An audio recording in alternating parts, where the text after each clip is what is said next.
Well, this is the thing that I think that people who don't really know the Browns are just a team on a sheet of paper, and they just think it's OBJ. They just think Baker Mayfield because they get a lot of attention.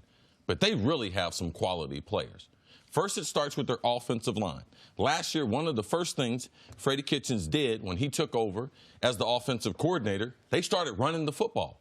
And their offensive line started knocking some people back. And one of the reasons why Baker was so successful was not that he's just such a great thrower of the football at such a young age, but they gave him protection. He wasn't getting hit.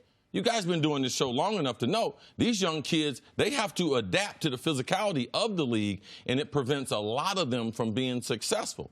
Baker has all the tools, but they started being physical, and they have Njoku, the tight end, Jarvis Landry. I believe, especially, he's the perfect fit. He's like Clay and Steph. He is not always going to be a deep threat. Odell Beckham is more of the deep threat. But them matched together makes them a rare group as far as pass catchers. They have two quality running backs. Nick Chubb, second year out of the University of Georgia, is a pure runner of the football. And I believe maybe the acquisition of the offseason in Kareem Hunt, getting him for half the season, man, they're explosive. So when I talk about OBJ, if I talk about Baker Mayfield, I have to do it in the totality of everything else they have around it. This is the most talented team that OBJ's been on. It's the most talented quarterback that he's ever caught passes from.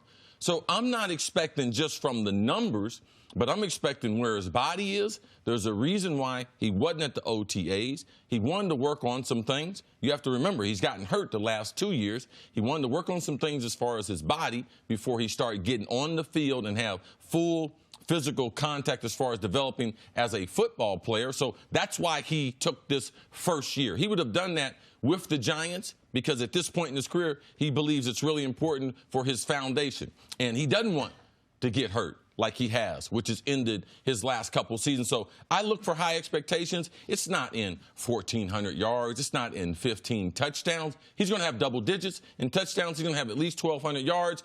But as an offense, they're going to be one of the better offenses that we have in the NFL, and Baker and OBJ will be a huge part of that. And because of the things you mentioned, that they have a legitimate offensive line, which for a long time, there was a time when the Browns, the only good thing they had was their offensive line. And then when they started getting some talented players, the offensive line, aside from Joe Thomas, was holding them back. Now they have a legitimate offensive line. You mentioned the running core, the two running backs that they will have by the end of the season, and Njoku at tight end, Jarvis Landry. Because you cannot just key on Odell Beckham, and because Baker showed us in the second half of last season that he is already ready to be, at the very least, an above-average NFL quarterback, what do I think the ceiling is for him? I think the ceiling for this duo is to be the most effective and productive quarterback-wide receiver combo in football. It's hard to be that if that's the only thing the opposition has to worry about. It's hard to be that if the quarterback is constantly under duress.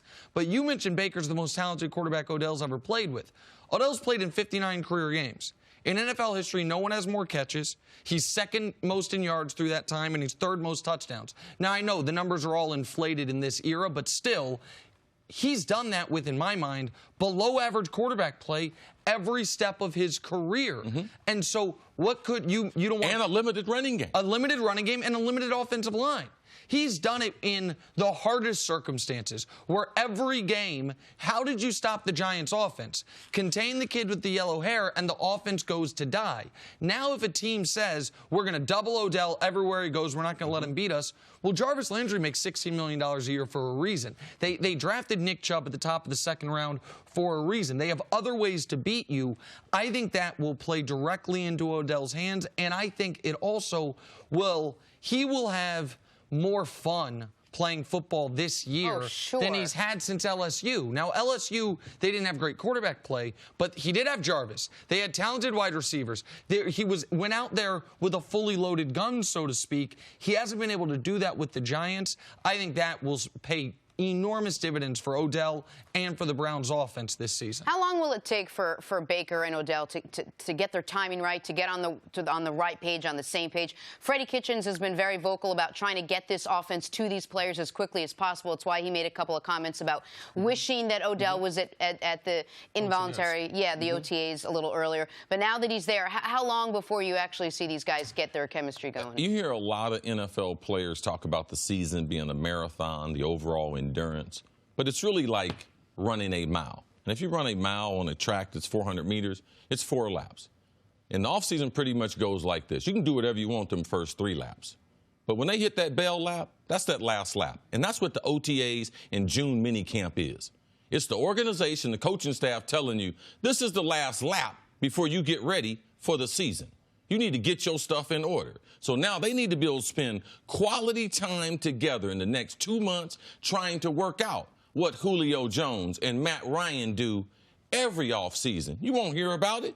They just get together. He calls Julio up. Man, let's go down to a local high school and let's play catch. The greatest combinations that we've ever seen.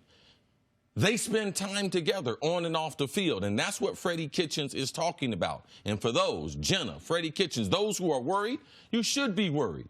Passing the football, it's an art form, but it takes time, and you can't just grant yourself, oh, we're going to pass all these steps. They have to be able to spend time together on the football field. In the next 2 months, it becomes very, very important. January, you can do whatever you want. February, do whatever you want. March, you can start training. When it's come June, it's time for football players to start training, doing football things. That's quarterbacks and wide receivers getting together so we can work out those little things that when you get 60,000 people in a stadium and people are yelling and throwing everything, that you have worked those things out. We can't wait for the Browns. It's not about a Super Bowl. It's about getting into the playoffs, playing in very important games, and them being able to show up 3rd and long. Everyone knows where's the kid with the blonde hair, and they're able to connect on it.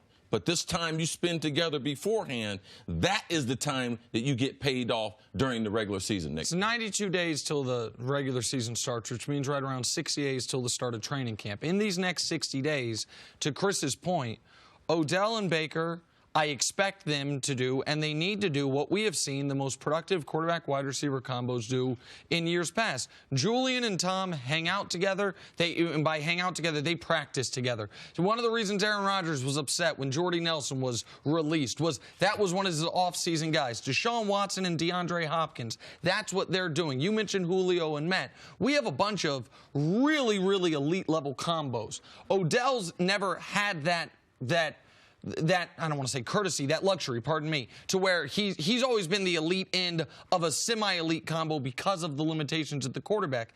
But now he also has to get up to speed learning Baker's mechanics, learning the tendencies of Baker that are different from Eli Manning. And to be an elite receiver, it's very important, the mental aspect.